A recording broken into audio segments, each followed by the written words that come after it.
Hey guys, welcome to the channel. My name is Samantha Jameson, and we are gonna do a take my makeup off with me kind of day. And I'm gonna pick out my outfit for tomorrow, but today I'm just going to get up in here and wash my face and get ready for dinner. Today it is raining and snowing and cold.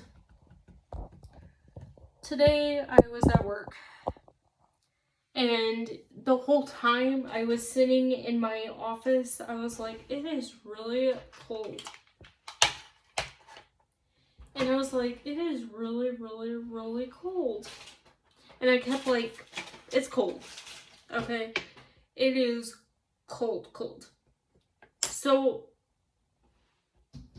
I go in and I'm like, and then the later part of my shift, the heater starts coming on, and it's like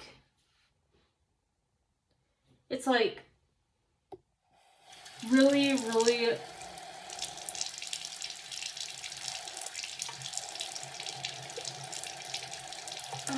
it's really cold. And I'm like, then the heater comes on and I'm like, okay, it's not as cold as I thought it would be.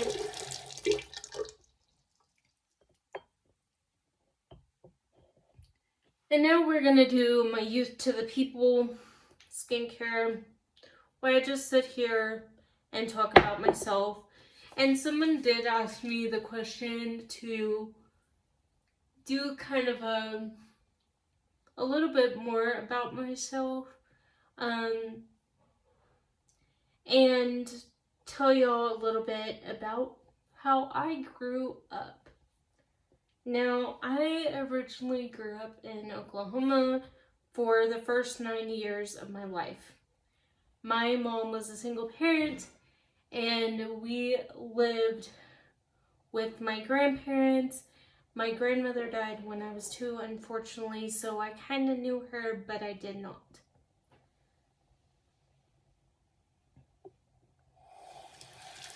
So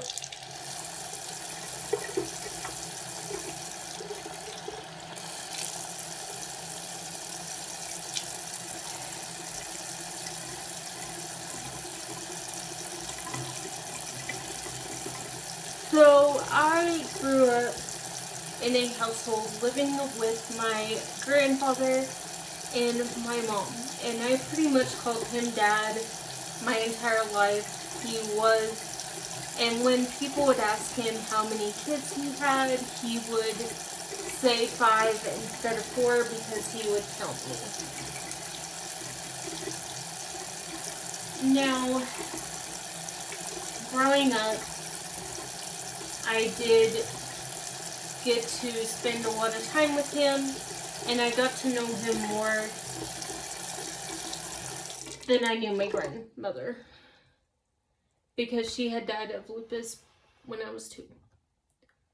Lupus is an autoimmune disease. If you do not know what it is, there are 2 forms of it, and yeah, it's just what it is. So, I am now going to, now that I've washed my face makeup off, I'm going to go in with my favorite eye makeup remover.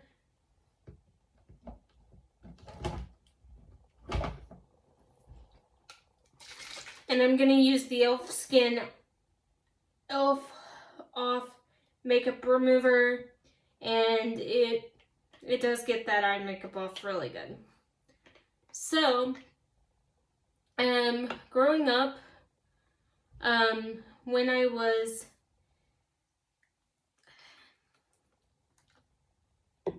was a teenager, when I was 9 years old, because my father had gotten sick with the Alzheimer's disease, that eventually he was diagnosed when I was 9 with a diffuse brain injury, and later they determined it was dementia and Alzheimer's. So growing up, we In Oklahoma, where I was originally from, they did not have very good healthcare at that time, and they were a very small Air Force town. So growing up in that area, there wasn't a lot of medical treatment for my dad. So my mom made the difficult decision, even though she knew that I probably would not take it well, because I don't take change very well at all. So she was like, okay, we're moving to Texas. I was 9 years old.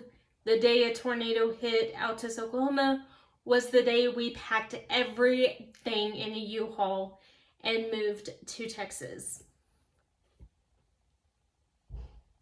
Just as the sirens hit, my mom drove away and I was in the car with my aunt. We drove all the way to Amarillo. I think instead of making it in 3 hours, my aunt made it in 2.5 with 9 minutes to spare.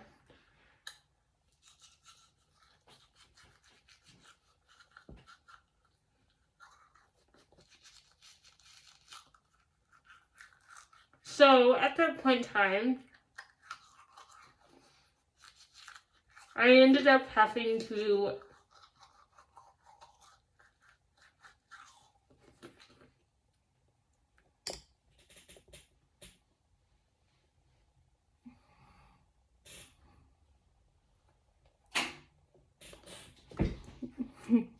leave all my friends, everybody behind, and just go to a different school, different life.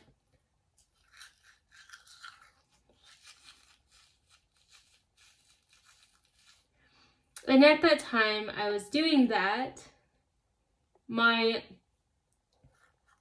mom had just finished nursing school when I was 8, and she decided that it would be best if she got a job. And the first job she got, she worked nights. So at that time, we were living with my aunt and uncle. So my aunt could help take care of my grandfather, because my mom had made my grandma a promise that she would never put him in a nursing home. So they ended up, taking turns, and she ended up kind of picking me up from school, because my aunt would get off at 4 o'clock and she would go pick me up from school, or my uncle would pick me up from school, because we lived out in the country. And the bus did go a couple times, but then they told my aunt, we can no longer, do it because it's so far out.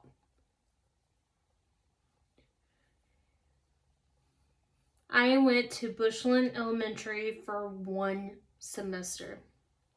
I met my best friend that I kept for life. Even when I did go back to homeschool, I was still friends with this person. Her name was Whitney Spencer. We were friends for many, many years. And Whitney became one of my biggest allies.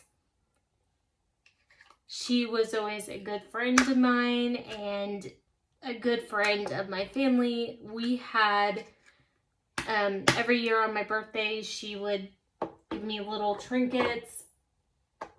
And I would call her every day and we would talk on the phone. She was my best friend. When I say that, I'm not meaning any disrespect. She was one of my dearest friends. And as time went on, I was going to go to med school, go to college, and we just lost touch over the years. But after going to Bushland for a couple of years, my mom decided to make the transition and move to Amarillo. Because it was going to be closer to her job and closer to everything here. So,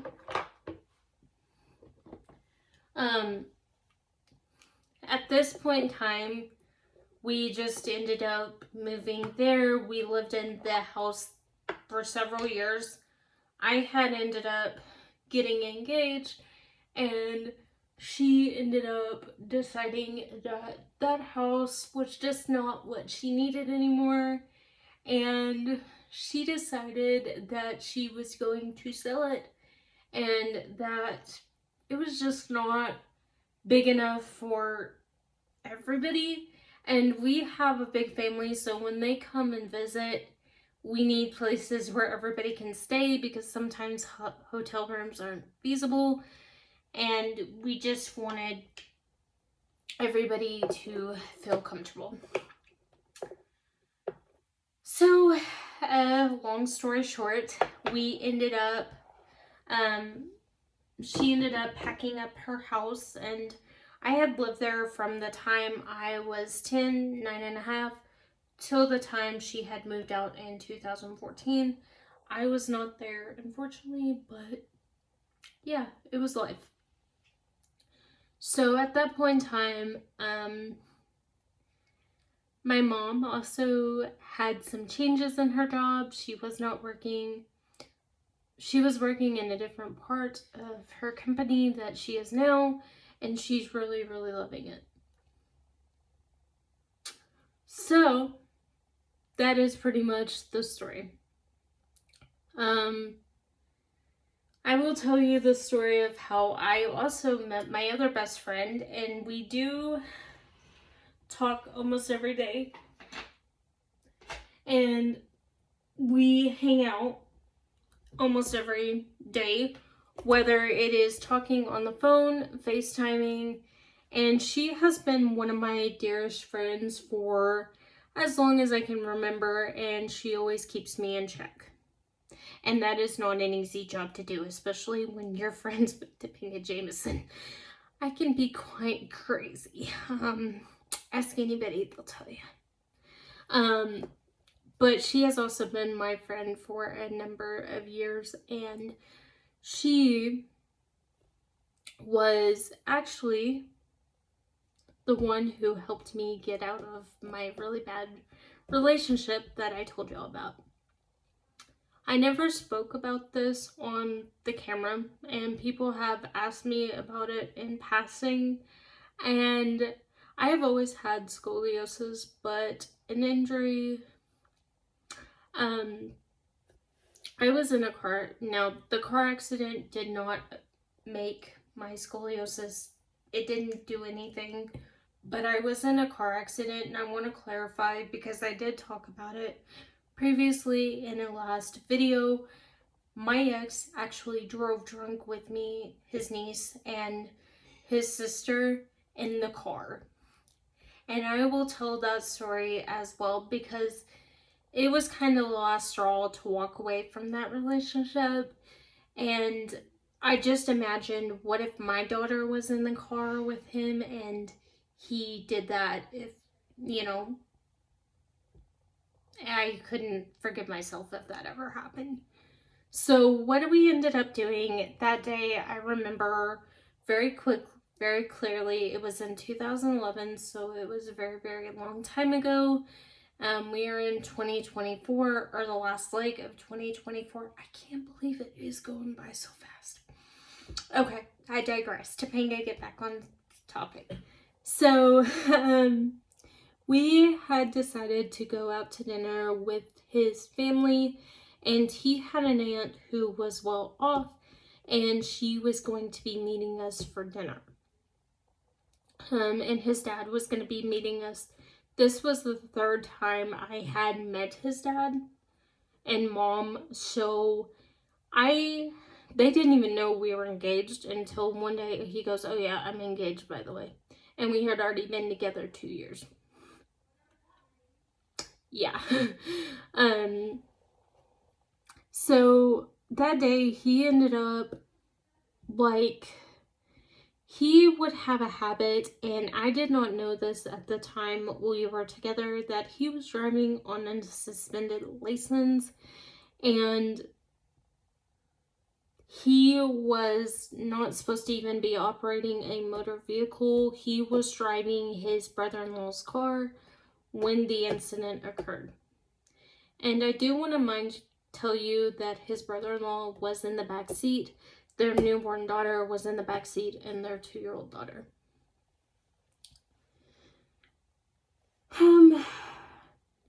Now, his sister and I did not really get along, and I do want that to be said. I know I'm not everybody's cup of tea, and I have my past that I work with every day.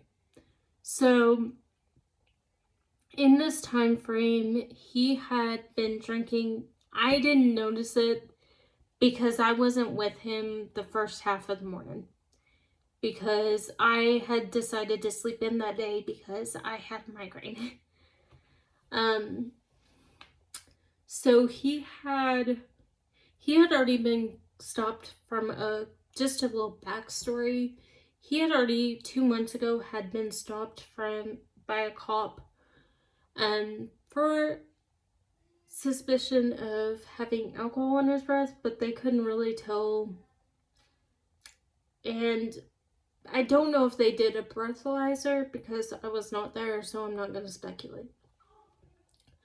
So he had a really big problem, and every time he would pick me up in his brother-in-law's car or his mom's car, because I did have a car, but sometimes we just went in his family's car.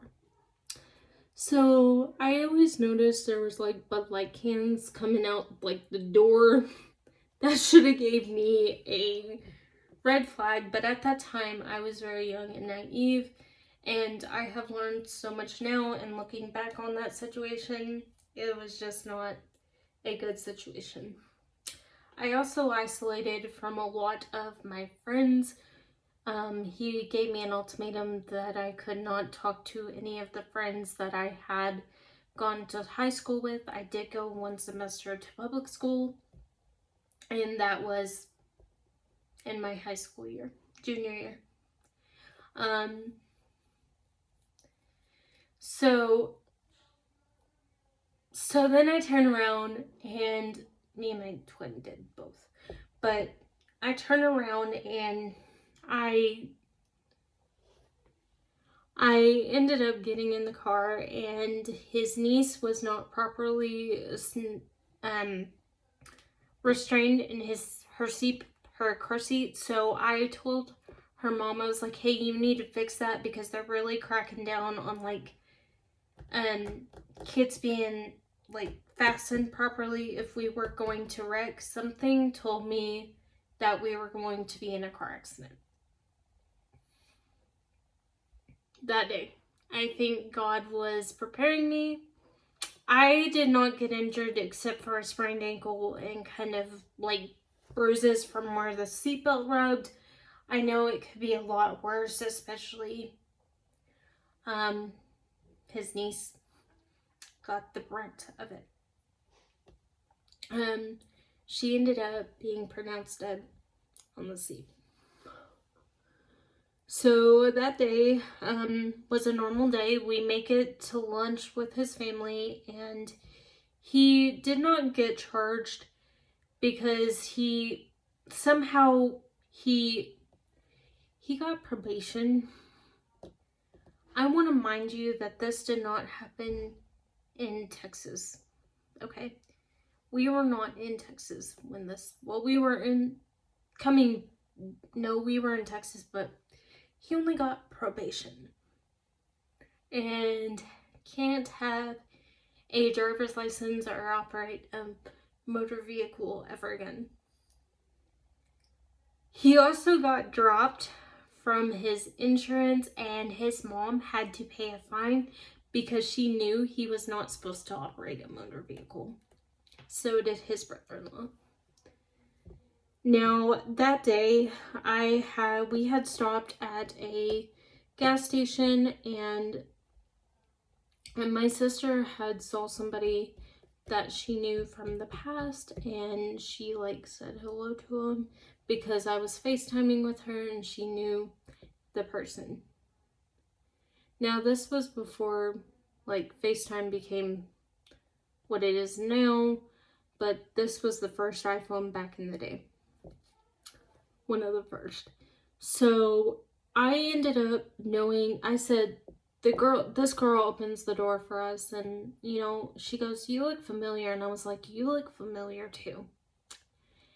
And I introduced her to my fiance. I'm like, "Hey, this is James, blah blah blah." She's like, "Hey, I think I went to high school with you." I said, "Yes, one semester." So we introduced, and I was like, "Hey, my name's Topanga, blah blah blah." Okay, so and she had noticed something was wrong, and she's like, "Hey, if you need anything, I can come get you wherever you're at." And she's like, "Hey, just call me." I didn't call her. He got pretty jealous. He asked, "Who is that?" And I explained who she was. I think her name was Caitlin, something of that nature. And so moments later, he is going about 90 because he is saying that people are following us. He's like, "People are following us, people are following us, people are following us. There's nobody behind us." He's going 90. His niece is still not strapped in the car seat properly because mom's a big ding dong. And I am sitting there holding the oh crap bar because I am scared I'm going to either... Luckily, I had my seatbelt on, and I had to be adjusted by the chiropractor for several months. And he did still drive on a suspended license shortly after that, and he did get in big trouble eventually where he can't drive anywhere. He has to have people drive him places. So the car accident happens, and he had ended up rear-ending a lady who had just given birth to her daughter 2 months prior, and they were in the back seat, and they didn't get hurt. I was able to get out, and I got in my wheelchair, and they checked me out on scene, and I was okay, other than a minor sprained ankle, but they just wrapped it, and they're like, "Hey, it doesn't appear to be broken, just..." So we ended up spending the day in the emergency room. The germ-infested emergency room. Because, and the cop asked us, you know, "Why were you going 90? And he goes, "Oh, somebody was following us. They've been stalking my fiance, blah, blah, blah." He's telling them this whole story. And so they look at the traffic cameras, and nobody was following us. He wrecked the car. And I ended up having a friend come get me from the emergency room because my mom was working, and that friend ended up bringing me home. And long story short, I was pretty much at that point in time, I thought, you know, what if my child was in this car? What if, you know, I was pregnant? You know, what if, you know, and I started thinking the what ifs. And he ended up losing his license. It was suspended to where if he had paid the fine and done Alcoholics Anonymous, because he had gotten a DUI prior, but I did not know this, or I would have not gotten in the car with him. So, word to the wise. Yeah. So, I just want to tell y'all, I love y'all. I will be doing more videos where I sit down like this and tell you more snippets about my life. I also do owe y'all an explanation I did tell y'all one time I got an ISS. I did not get grounded that time. My mom ended up not grounding me. Nothing happened. But yeah, I will go ahead and leave this video where it is. I will be doing an outfit of the day tomorrow. I will be doing a 1950s video for y'all on Sunday. And I'm so excited I get to do this. I love you guys. Thank you for being my subscriber. If you do want to follow me on social media, I am Topanga Jameson on Snapchat, which is one word mushed together. And on Instagram, I am Life with Topanga. See y'all then. Bye.